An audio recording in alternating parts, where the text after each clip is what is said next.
हाय दोस्तों, आज की कहानी लालच करना बुरी बात है। हम सभी लालची राजा मिंदास की कहानी जानते हैं। उसके पास सोने की कमी नहीं थी, लेकिन सोना जितना बढ़ता वह और अधिक सोना चाहता। उसने सोने को खजाने में जमा कर लिया था और हर रोज उसे गिना करता था। एक दिन जब वह सोना गिन रहा था तो एक अजनबी कहीं से आया और बोला, तुम मुझसे ऐसा कोई वरदान मांग सकते हो जो तुम्हें दुनिया में सबसे ज़्यादा खुशी दे। राजा खुश हुआ और उसने कहा, मैं चाहता हूँ कि जिस चीज़ को छू वह सोना बन जाए। अजनबी ने राजा से पूछा, क्या तुम सचमुच यही चाहते हो? राजा ने कहा, हाँ।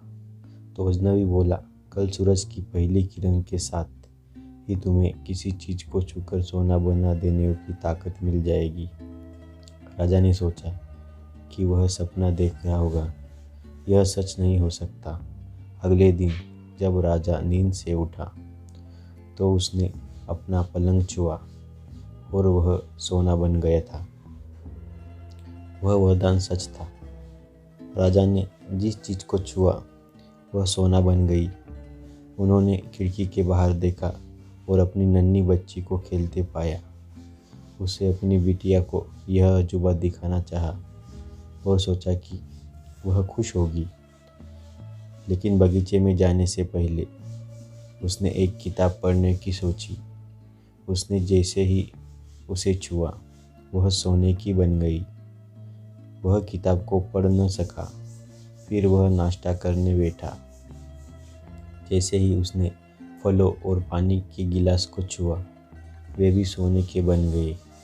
उसकी भूख बढ़ने लगी और वह खुद से बोला, मैं सोने को खा और पी नहीं सकता। ठीक उसी समय उसकी बेटी दौड़ती हुई वहाँ आई और उसने उसे बाहों में भर लिया। वह सोने की मूर्ति बन गई। अब राजा के चेहरे से खुशी गायब हो गई। राजा सर पकड़कर रोने लगा। वह वरदान देने वाली अजनबी फिर आया और उसने राजा से पूछा कि क्या तुम हर चीज़ को सोना बन देने की अपनी ताकत से खुश हो? राजा ने बताया कि वह दुनिया के सबसे दुखी इंसान है। राजा ने उसे सारी बात बताई।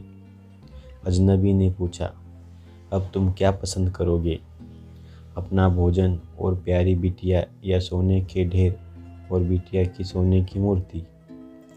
राजा ने गिड़गिड़ाकर माफ़ी मांगी और कहा, मैं अपना सारा सोना छोड़ दूंगा।